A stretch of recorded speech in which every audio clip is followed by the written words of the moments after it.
حضرت صحابہ کرام رضی اللہ تعالیٰ اجمعین جب ہندوستان میں آئے تو سب سے پہلے سندھ میں داخل ہوئے۔ مورخین لکھتے ہیں کہ سندھ کے بازاروں سے جب صحابہ کرام گزرے تو ہزاروں لوگوں نے ان کے چہرے کو دیکھ کر اسلام قبول کیا اور کہا کہ یہ چہرے جھوٹے کے چہرے نہیں ہو سکتے، ان کے چہروں پر سچائی برس رہی ہے، ان کا کردار اور چہرہ و مہرہ سب اسلام کا مبلغ تھا۔ ہم اپنے کردار سے دنیا کی قوم کو اسلام سے نفرت دلا رہے ہیں۔ دنیا کی اقوام ہمارے عمل کو دیکھ کر اسلام کو سمجھتی ہے، جب وہ ہمارے اعمال کو دیکھتی ہے تو کہتی ہے کہ یہی اسلام ہے، ایسے ہی مسلمان ہے تو کہتی ہے ایسے اسلام کو سلام ہے، اسے قبول کرنے کی کیا ضرورت ہے؟ ہم اسلام کے مبلغ کیا ہوئے؟ ہم خود اسلام کی تبلیغ میں روڑے بنے ہوئے ہیں، رکاوٹ بنے ہوئے ہیں۔ ہمارے اعمال بد کو دیکھ کر جو اسلام میں آنا بھی چاہتے ہیں تو وہ بھی رک رہے ہیں۔ تو اس کی ضرورت ہے کہ ہم اپنی عملی زندگی درست کریں، ہمیں علم و تعلیم اور اسلامی اعمال سے واقفیت ہو۔ جہالت کے ساتھ دنیا کی کوئی قوم اونچی نہیں ہو سکتی۔ انسان کے لیے ضروری ہے کہ وہ علم کو حاصل کرے تو تعلیم بھی ہو، اخلاق بھی درست ہو، ہمیں صبر و تحمل اور بردباری، حیا و غیرت، حمیت کا جذبہ اور خدمت خلق ہو، ایسے اخلاق ہو۔ جب یہ اخلاق اور علم ہوں گا تو ایسی قوم کبھی نیچے نہیں رہ سکتی۔ یہ علم اور اخلاق کی قوت ہے جو انسان کو گرنے نہیں دیتی، یہ انسان کو اونچا بنا دیتی ہے۔ یہ جب نکل جاتی ہے تو کوئی چیز آدمی کو اونچا نہیں کر سکتی۔ جیسے ربڑ کی گیند میں ہوا بھری ہوئی ہوتی ہے، اگر اسے آپ زمین پر زور سے پٹک دیں گے تو جتنا زور سے پٹکیں گے اتنا وہ اوپر جائے گا، اس لیے کہ اس میں ہوا کی قوت بھری ہوئی ہے، وہ نیچا نہیں دیکھ سکتا۔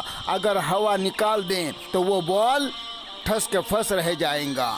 تو ایک مسلمان کی مثل گیند کے سمجھو، اس میں جب تک کہ دین اور علم و اخلاق کی ہوا بھری ہوئی ہے، اگر اس کو کوئی زمین پہ پٹکیں گا تو یہ اوپر ہی جائیں گا، اور اگر یہ روح اس کے اندر سے نکل گئی پھر جس قوم کا جی چاہے اسے تھپڑ مارے، پھر جس کا جی چاہے وہ لات اور بھوسے مارے، کیونکہ ہوا کی طاقت تو اس میں ہے نہیں۔ اس لیے ہوا اندر وہی بھرنی چاہیے جس سے اندر طاقت آ جائے، اور طاقت روح سے آتی ہے، اور پھر روح کی طاقت علم و اخلاق سے آتی ہیں۔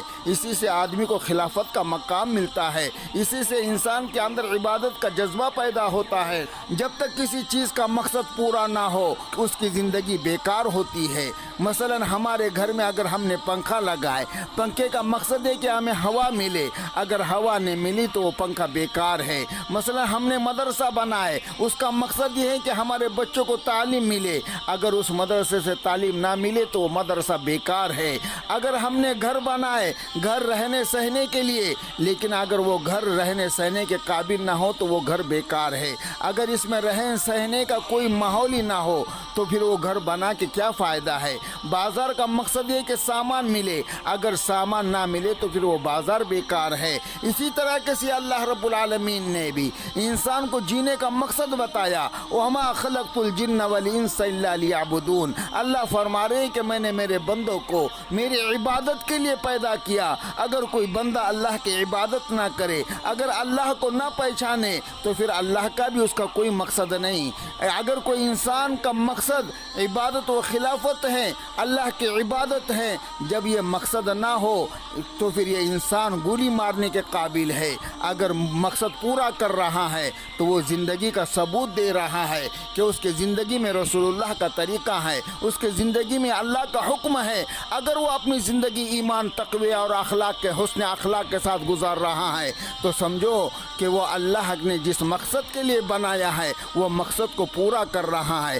اگر اس کی زندگی میں اعمال نہیں ہے، حضور کا طریقہ نہیں ہے، پھر یہ انسان گولی مار دینے کے قابل ہے۔ اس لیے ہمارے اندر علم کی ہوا ہونی چاہیے، ہمارے اندر اخلاق کی ہوا ہونا چاہیے۔ جیسے صحابہ کرام کو اللہ کے رسول صلی اللہ علیہ وسلم نے اخلاق سکھائے، ان کے چہرے کو دیکھ کر اسلام میں داخل ہوئے، تو ہمیں بھی چاہیے کہ ہم بھی اپنے اخلاق جیسے رسول اللہ صلی اللہ علیہ وسلم نے صحابہ کو سکھائے۔ اللہ ہمیں بھی ایسے نیک اور اچھے اخلاق حاصل کرنے کی توفیق عطا فرمائے، اور دین کے روڑے بننے کے بجائے ہمیں دین کا داعی اور مبلغ بنائے، اور ہماری وجہ سے اللہ رب العالمین پورے عالم کے اندر دین کو زندہ اور اس کو جاری اور سرسبز و شاداب کرنے کے اندر ہمارا حصہ نصیب فرمائے۔